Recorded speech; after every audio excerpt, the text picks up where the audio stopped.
Karachi gang वार और उनके घिनौने किरदार किसी से ढके छुपे नहीं हैं। इन्हीं नामों में से एक नाम रहमान डकैत का भी है, जिसने भत्ते और मनशियात से कमाई के ऐसे रिकॉर्ड कायम किए कि ईरान तक जायदादें बना दी। इनकी कहानियां अंडरवर्ल्ड से लेकर सियासी उफक तक हर एक की जुबान पर मौजूद हैं। बीबीसी उर्दू के मुसन्निफ जाफर रिजवी ने कराची की गैंग वार पर रोशनी डालते हुए बताया कि कराची अंडरवर्ल्ड का डॉन रहमान डकैत ये ऐसे किरदार की कहानी है जिसने आंख तो शहर के पसमानदा इलाके में खोली, मगर लियारी गैंग वार के इस क्राइम लॉर्ड की पहुंच पुलिस और फौज के खुफिया इदारों के आला अफसरान तक ही नहीं बल्कि मुल्क के सदर तक भी रही। 18 जून 2006 को कोयटा से जिंदा हालत में अपनी आखिरी मगर सरकारी तौर पर कभी जाहिर न की जाने वाली गिरफ्तारी के बाद खुद रहमान बलोच ने तफ्तीशी हुक्काम के सामने अपनी मां को कत्ल करने समेत 79 वारदातों में मुलविस होने के सनसनीखेज इंकशाफात किए थे। बीबीसी को दस्तयाब सरकारी दस्तावेजात के मुताबिक अब्दुल रहमान यानी रहमान डकैत का जन्म 1976 में दाद मोहम्मद उर्फ दादल के घर हुआ। रहमान के वालिद का ताल्लुक ईरान के सूबे सेस्तान के बलोच अक्सियती इलाके आशार और वालदा का ताल्लुक सरबाज से था। ये खानदान बलोचिस्तान के इलाके हब में भी आबाद रहा, मगर रहमान की पैदाइश के वक्त दाद मोहम्मद लियारी के इलाके कालाकोट में वाक़े दादल हाउस के रिहायशी थे। रहमान दादल की दूसरी जोजा के बतन से थे। रहमान के एक फर्स्ट कजन ने बीबीसी को बताया कि रहमान के वालिद के 4 भाई थे। दाद मोहम्मद यानी दादल, शेर मोहम्मद यानी शेरू, बैक मोहम्मद उर्फ बैकल और ताज मोहम्मद सभी जराइम पेशा थे। मगर ऐसे माहौल और इस खानदानी पस मंजर में आंख खोलने के बावजूद भी पहले तो रहमान बलोच को स्कूल का रास्ता दिखाया गया, फिर उसे कराची कैंट के करीब वाक़े ट्रेंटी प्राइवेट स्कूल भेजा गया, मगर सिर्फ 6ठी जमात तक पढ़ सके, फिर आवारा गर्दी का शिकार हो गए। पुलिस के मुताबिक 1992 में मनशियात के धंधे में रहमान का झगड़ा मनशियात के 2 सप्लायर्स नदीम अमीन और उसके साथी नन्नू से हो गया। रहमान और आरिफ ने नदीम और नन्नू दोनों को गोलियां मारकर हलाक कर दिया। ये रहमान के हाथों कत्ल की पहली वारदात थी और इस मुकदमे में भी वो और आरिफ मफरूर रहे। सरकारी रिकॉर्ड के मुताबिक 1995 में नीम फौजी इदारे रेंजर्स ने रहमान और उसके साथियों अली ईरानी और हनीफ को नाजायज असलहा और मनशियात रखने के इल्जाम में गोलीमार से गिरफ्तार कर लिया। 2 हफ्ते बाद उन्हें औरंगी टाउन पुलिस के हवाले किया गया। इस मुकदमे में रहमान 2.5 साल तक जेल में बी क्लास कैदी रहा। सरकारी रिपोर्ट के मुताबिक 10 जून 1997 को रहमान बलोच को कराची सेंट्रल जेल से लियारी के करीब ही वाक़े सिटी कोर्ट लाया गया।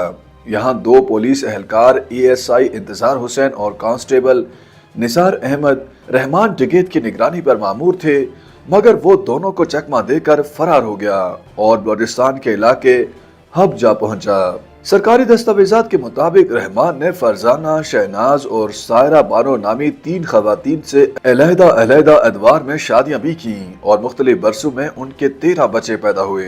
सन 2006 तक रहमान कराची और बलोचिस्तान के कई इलाकों में 34 दुकानों, 33 घरों, 12 प्लाट्स और 150 एकड़ ज़र जमीन का मालिक बन चुका था, जबकि कुछ जायदादें ईरान में भी खरीदी गईं। दीगर ज़ाहिर सन 2006 के बाद की जायदादें इससे कहीं ज्यादा बताते हैं। कई आला पुलिस अफसरान का कहना है कि धंधा बढ़ा और पैसे की रेल पेल हुई तो गिरोह के अंदर ही हसद का जज्बा भी उभरा और एक दूसरे को नीचा दिखाने की खींचातानी भी शुरू हुई। इस लड़ाई में एक जानिब लालू, उसके बेटे अरशद पप्पू, यासिर अरफात वगैरह थे, तो दूसरी जानिब रहमान बलोच, बाबा लाडला, जाहिद, शरीफ कीचू, फैसल पठान वगैरह। सोल्जर बाजार, खारादर, ओल्ड एरिया, जुड़िया बाजार, सनारा मार्केट, टिम्बर मार्केट, सब में सुलहजू और अमन पसंद कारोबारी मेमन बरादरी या ख्वाजा और काछियावाड़ी और दीगर कम्युनिटीज के लोग थे जो अपना कारोबार सुकून से चलाने का तावान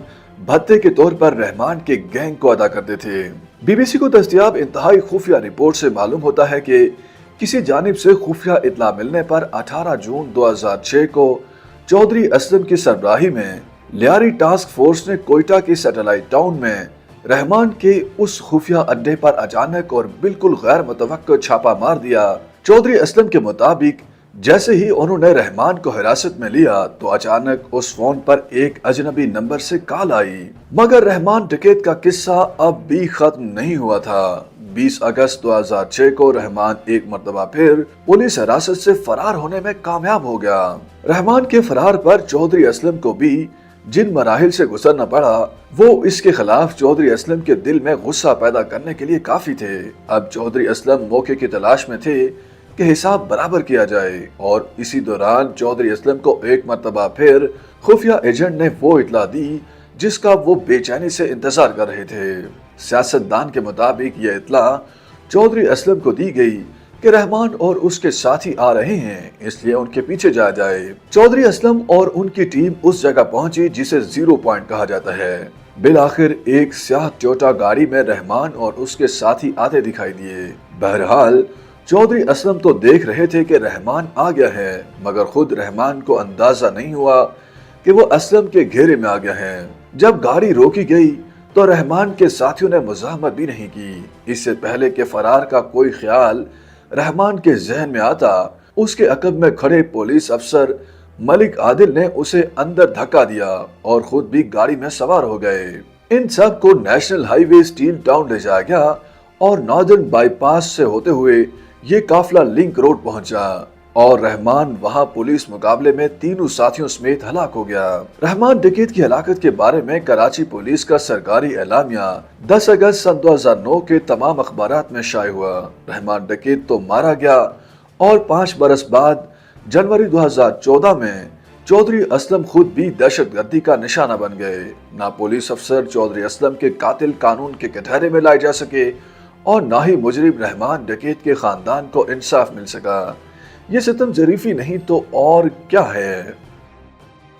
YouTube پر گوگلی نیوز دیکھنے کے لیے youtube.com کی سرچ بار میں googly news T V type کریں۔ گوگلی نیوز کے پیج پر سرخ رنگ کے سبسکرپشن والے بٹن پر کلک کرنا نہ بھولیے۔ YouTube پیج پر اپلوڈ ہونے والی ویڈیوز سے باخبر رہنے کے لیے بیل آئیکن پر کلک کیجیے۔ آپ کو ہر نئی ویڈیو کے بارے میں نوٹیفیکیشن موصول ہو جائے گا۔